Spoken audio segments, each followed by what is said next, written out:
رضا رضا رضا رضا رضا رضا رضا رضا رضا رضا رضا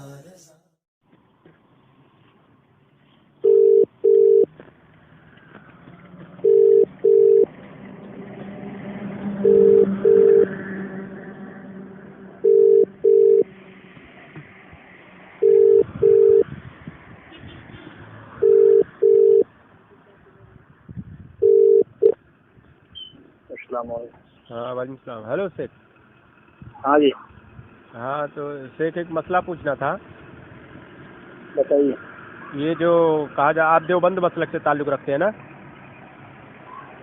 تمہیں مسئلہ پوچھنا ہے؟ دیوبند مسئلہ سے تعلق رکھنا پوچھنا ہے؟ نہیں مطلب اسی حساب سے کہ مطلب بتانے والا کون ہے تھوڑا معلوم رہنا چاہیے نا. تم مسئلہ پوچھو، مسئلہ بتائیں گے. اچھا ٹھیک ہے. یہ جو لوگ آیتیں پڑھ رہے ہیں اس وقت کہ مطلب ایاک نعبد و ایاک نستعین، اے اللہ ہم تیری عبادت کریں اور تجھ سے ہی مدد چاہیں، تو اس کے بعد وہ استدلال کرتے ہیں کہ اگر اور کسی سے مدد چاہو گے تو وہ شرک ہو جائے گا. ٹھیک ہے. اور قرآن میں اسی آیت میں آگے ہے، ٹھیک ہے، الحمدللہ رب العالمین، تمام تعریفیں اللہ ہی کے لیے جو تمام عالم کا مالک ہے. تو شیخ اگر ایاک نعبد کا اگر یہ مطلب استدلال کریں گے، میرا کہنے کا مطلب ہے کہ اور کسی سے اگر مدد طلب کریں گے تو شرک ہو جائے گا، تو یہاں پر یہ بھی تو استدلال کرنا پڑے گا کہ کسی اور کی تعریف کریں گے تو بھی شرک ہو جائے گا. تو اس کی وضاحت کیجئے. پھر ہنس رہے ہیں آپ، وضاحت کیجئے نا. تعریف لفظ الگ ہے، تعریف تو کسی کی بھی کی جا سکتی ہے. مطلب اس میں آیت میں یہی ثابت ہے کہ تمام تعریفیں سب کے لیے. تمام تعریفیں ہر کسی کے لیے کیسے ہو سکتی ہیں؟ تو وہی تو میں بول رہا ہوں نا، جب یہاں پر یہ استدلال کیا جا رہا ہے تو یہاں پر ایسا کیوں نہیں؟ وہ وجہ بتائیے مجھے. اچھا، بندوں کے اندر وہ صفتیں ہیں جو اللہ کے اندر ہیں. بہت ساری صفتیں ایسی ہیں. اللہ تمام تعریفوں کا مستحق اس لیے ہے کیونکہ اللہ تمام چیزوں کو جاننے والا ہے.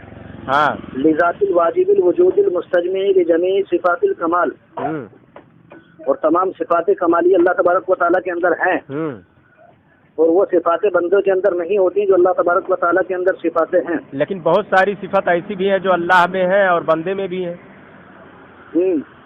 کہ نہیں ہے؟ تو اس لیے تو بندہ ایسے تعریف کرنے والا نہیں ہو سکتا جیسا اللہ ہے. ارے میں ویسا تھوڑی، تو ویسا ہی وہی تو میں بول رہا ہوں کہ اس سے یہ بھی استدلال نہیں کیا جا سکتا کہ اگر کوئی دیگر آدمی، اگر کوئی شخص، کوئی اولیاء کرام یا بزرگان دین اگر مدد کرتے ہیں تو ویسا مدد کرنے والا جیسا اللہ مدد کرتا ہے ویسا کوئی تھوڑی مدد کرتا ہے. تو اس سے مطلب تو یہ بھی تو نہیں لیا جا رہا ہے نا وہاں پر. جیسے کسی سے اگر مدد طلب کرتے ہیں تو یہ اللہ سمجھ کر تھوڑی مدد طلب کرتے ہیں، یا پھر یہ اس طرح سے مدد نہیں طلب کرتے ہیں کہ جیسا اللہ مدد کرتا ہے ویسا ہی بندے مدد کرتے ہیں. یہ تو کوئی استدلال ایسا کرتا نہیں ہے، یہ عقیدہ کسی کا ہے بھی نہیں. تو آپ کا عقیدہ کیا ہے؟ وہی میں پوچھنا چاہتا ہوں، آپ اس کو واضح کر دیجئے کہ وہاں پر یہی بات کہی جا رہی ہے کہ تمام تعریف اے اللہ ہم تیری ہی عبادت کریں اور تجھ سے ہی مدد چاہیں. اب لوگ یہ کہتے ہیں کہ اور کسی سے مدد طلب کرنا شرک ہو جائے گا. تو یہاں پر الحمدللہ رب العالمین، تمام تعریفیں اللہ ہی کے لیے جو تمام عالم کا مالک ہے. تو اس کے مطلب دونوں جگہ پہ سیم استدلال ہونا چاہیے نا، کیونکہ بھائی بات تو دونوں ایک ہی کہی جا رہی ہے نا، وہاں مدد مانگنے کے تعلق سے، یہاں تعریف کے تعلق سے، لیکن بات تو دونوں ایک ہی ہے. تو وہاں پر الگ الگ استدلال کیوں؟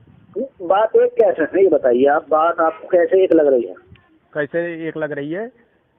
نہ اس میں ہی کہا جا رہا ہے کہ اے اللہ، اے اللہ تجھ سے ہی تیری ہی عبادت کریں اور نہ سب سے مدد طلب چاہے، ایسا بھی ترجمہ نہیں ہے. نہ اس میں یہ ہے کہ اللہ تمام، جیسے تمام تعریفیں سب کے لیے، یہ بھی ترجمہ نہیں ہے. اللہ ہی کے لیے دونوں جگہ پر موجود ہے. ہاں تو واضح کیجئے صحیح طرح سے اس کو. عجیب انسان. تم اپنی بات تو میں اپنی بات نہیں، آپ ہی بتائیے نا، میں آپ سے پوچھ رہا ہوں. پہلے آپ اپنی بات کلیئر کیجئے کہ آپ ایاک نعبد و ایاک نستعین الحمدللہ رب کیا استدلال کرنا چاہتے ہیں؟ ہمارا یہ استدلال ہے کہ اے اللہ ہم تجھ سے ہی مدد چاہیں. اس سے مراد ہمارا ہے کہ حقیقی مددگار اللہ تعالیٰ ہے. ٹھیک ہے.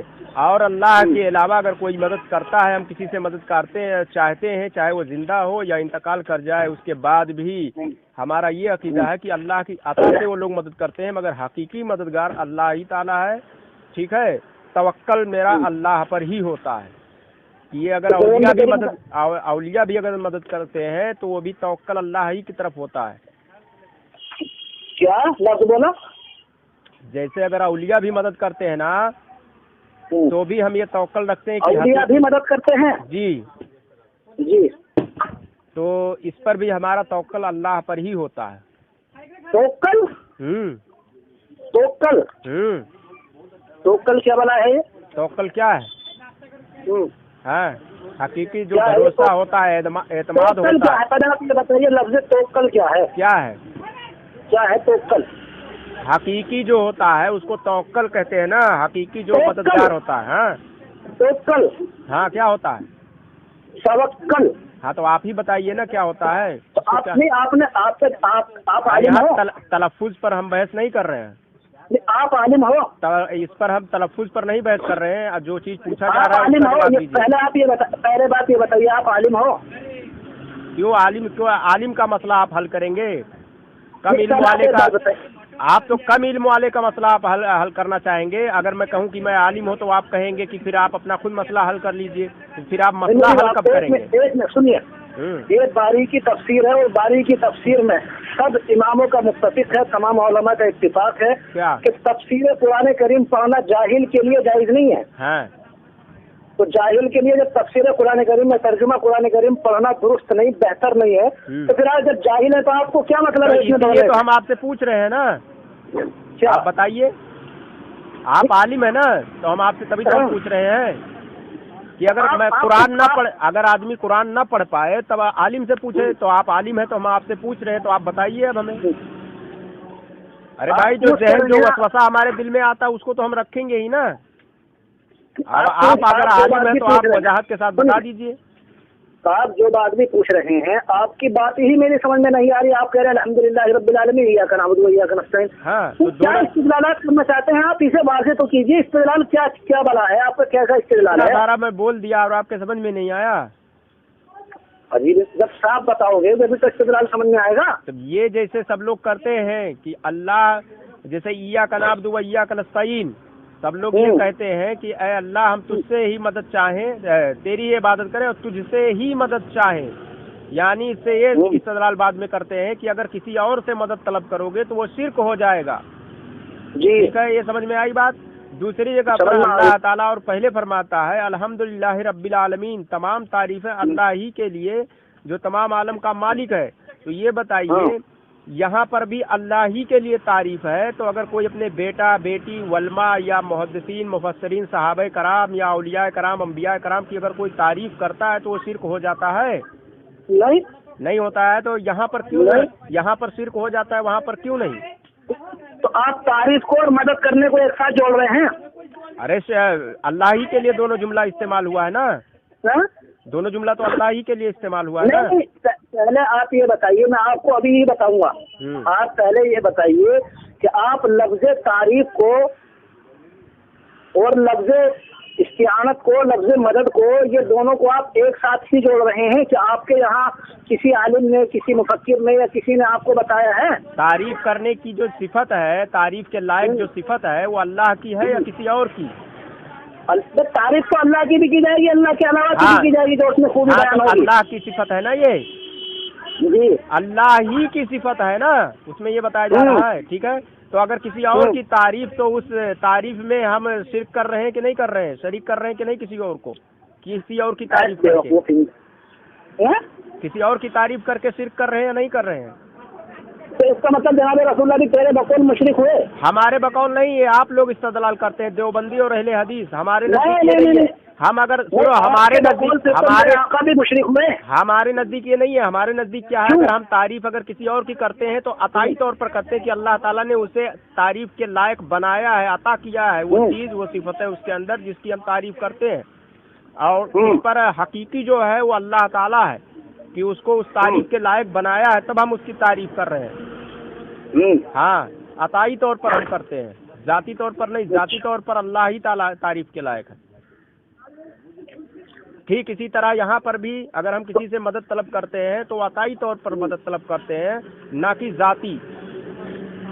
ذاتی اور عطائی کا دونوں جگہ پہ ہم فرق بتا رہے ہیں. اور آپ لوگ کون سا فرق بتا رہے ہیں؟ تو ایک بات بتائیے آپ ہمیں حضرت. اب ہم بتائیں، آپ سے ہم پوچھ رہے ہیں تو آپ ہمیں نہیں بتا رہے ہیں، آپ الٹا سوال کر رہے ہیں.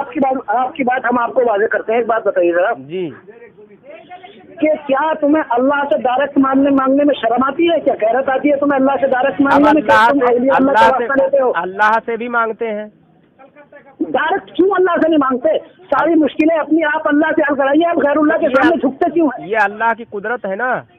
نہیں ارے بات ختم کیجیے، پہلے بات کا جواب دیجیے. کیا حضرت کیا جناب رسول اللہ صلی اللہ علیہ وسلم نے کسی کے کیا نام جی یہ کہا کہ موسیٰ مجھے معاف کروا دو اللہ سے؟ کیا عیسیٰ مجھے معاف کروا دو اللہ سے؟ یہ کہا کبھی؟ اب سنیے، میں بتا رہا ہوں. جب اللہ تعالیٰ ہر چیز پر قادر ہے، سب کچھ کر سکتا ہے، اللہ مومن کی دعائیں قبول کرتا ہے نہیں کرتا ہے؟ کرتا ہے. جو چیز مانگو گے اللہ دے گا نا. ٹھیک ہے، تو بہن بیٹی کی شادی نہ کرے اور دعا کرے اللہ تعالیٰ سے کہ وہ ہمیں اولاد عطا کر دے، تو بنا شادی کیے اولاد عطا کر دے گا اللہ. قادر ہے کر دے گا. تو آپ لوگ اب شادیاں نہ کیجیے نا. حضرت مریم کو نہیں دی؟ ارے تو حضرت مریم کو دیا نا اللہ تعالیٰ نے، لیکن آپ اپنی بہن بیٹیوں کی اب نہیں کریں گے نا آئندہ.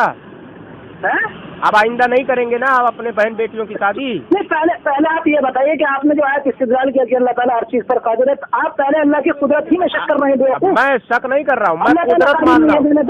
ارے تو وہی میں اب سنو، میں بتا رہا ہوں. اب سنو پہلے بات سنو، میں جواب دے رہا ہوں تمہارے سوال کا. بات سن پہلے. ہاں پہلے بات سن. ہاں سناؤ. تو تو اپنی اس بات حضرت آپ کا لہجہ بدل گیا ہے، تھوڑا اطمینان سے بات کیجیے، میں سننے کے لیے تیار ہوں. بالکل. ہاں، مجھے غصہ اس لیے آیا کہ تو نے جو ہے ایک دم اللہ کی قدرت میں تو نے جو ہے بیچ میں بات گھسڑ دی. نہیں، ہم نے قدرت کا انکار نہیں کیا ہے. ہم تو کہتے ہیں نہیں تو سامنے ہوتا تو تجھے پھاڑ کے پھینک دیتا میں بھی. اب تم یہی عالم ہو، تمہارے عالموں میں یہی سکھایا جاتا ہے تمہارے مدرسے میں، جواب دینے کے بجائے پھاڑ کر پھینکنے والی جو بات کر رہے ہو. ہم نے قدرت کا انکار کیا ہے، اس کو لوگ سنیں گے، نیٹ پر میں ڈالوں گا، اس کو لوگ سنیں گے. اب سنو، میں بتا رہا ہوں. سنو، یہ بتائیے دیوبند کے مناظر ہیں، ان کو جواب جب دینا نہیں آتا ہے تو پھاڑ کر پھینکنے کی بات کر رہے ہیں. سنیے، پھاڑ کر پھینکنے کے لیے جب کہا، جب پہلے ہمارے اللہ کے تبارک و تعالیٰ کی قدرت کا انکار، ہم نے قدرت کا انکار ہی نہیں کیا. پیش کرو کہاں رسول اللہ صلی اللہ علیہ وسلم کا صاف ارشاد ہے کہ جو آدمی مرتد ہو جائے اس کو قتل کر دو. سنو وہ جاہل صاحب، پہلے سوال سنو، پہلے میرا جواب لو. ہم نے تو ابھی تم سے سوال کیا تھا، تم نے کہا کہ ہم نے قدرت کا انکار کیا. قدرت کا ہم نے انکار نہیں کیا، بے شک اللہ تعالیٰ قادر ہے، لیکن اس کا قانون الگ ہے، قدرت الگ ہے. سنو سن پہلے، یہ مناظر دیوبندی، پہلے سنو، پہلے بات سنو، پہلے بات سنو، پوری بات، پہلے پورا بات سنو، کبھی تو عزت کر رہے ہو. پہلے بات سنو. اللہ کی قدرت الگ ہے، قانون الگ ہے. قانون الگ ہے، قدرت الگ ہے، دونوں الگ الگ چیزیں ہیں. جیسے اللہ تعالیٰ چاہے قادر ہے، وہ پانی آسمان سے برساتا چاہے تو زمین سے فوارے نکال دے، ٹھیک ہے، یہ اس کی قدرت ہے. لیکن جیسے سمجھ لیجیے بنا شادی کے بھی، اگر عورت کا شادی اگر نہیں ہو رہا پھر بھی اسے اللہ تعالیٰ اولاد دے سکتا ہے، وہ اس پر قادر ہے، اس کی قدرت ہے. لیکن اس کا جو قانون ہے وہ یہ ہے کہ جب تک تم شادی نہیں کرو گے بے اولاد رہو گے، یہ اس کا قانون ہے. اسی طرح سے اللہ تعالیٰ مدد کرتا ہے، ذاتی طور پر کرتا ہے، کر دے کسی کی ساری زندگی دعا مانگتے رہے کر دے، یہ اس کی قدرت میں ہے. لیکن قانون یہ ہے کہ قرآن میں اللہ تعالیٰ نے فرمایا وَلَوْ أَنَّهُمْ إِذْ ظَلَمُوا أَنفُسَهُمْ جَاءُوكَ فَاسْتَغْفَرُوا اللَّهَ وَاسْتَغْفَرَ لَهُمُ الرَّسُولُ لَوَجَدُوا اللَّهَ تَوَّابًا رَحِيمًا فَلَا وَرَبِّكَ لَا يُؤْمِنُونَ حَتَّى يُحْكِمُوكَ فِيمَا شَجَرَ بَيْنَهُمْ، کہ اگر تم اپنی جانوں پر ظلم کرو پھر میرے محبوب کی بارگاہ میں آؤ. ہاں، اگر میرا محبوب تمہارے لیے معافی طلب کر دے میری بارگاہ میں تو تم اپنے آپ کو زیادہ توبہ قبول کرنے والا پاؤ گے.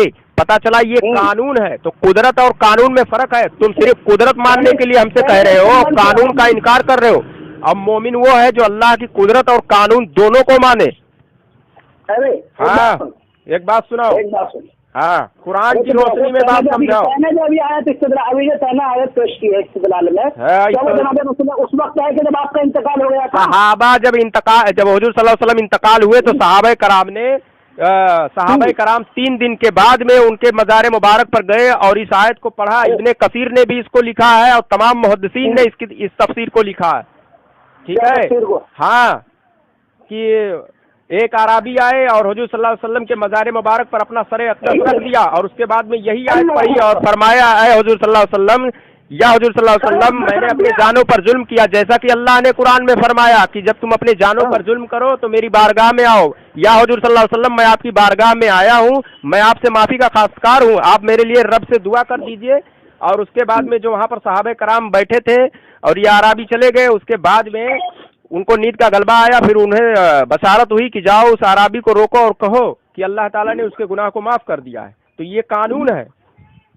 تو قانون اور قدرت میں فرق ہے، اور تم صرف قدرت کے لیے مر رہے ہو، تم ساری زندگی اور قانون کا انکار کر رہے ہو۔ تو قانون اور قدرت کا فرق ہے، دونوں کو مانو گے تو مومن رہو گے اور ایک کا بھی انکار کرو گے تو کافر ہو جاؤ گے، اور ہم قدرت اور قانون دونوں کو مان رہے ہیں۔ ارے بات سن، پاگل ہو گیا مولوی تو، مکر چلو رکھو، تمہاری اوقات نہیں۔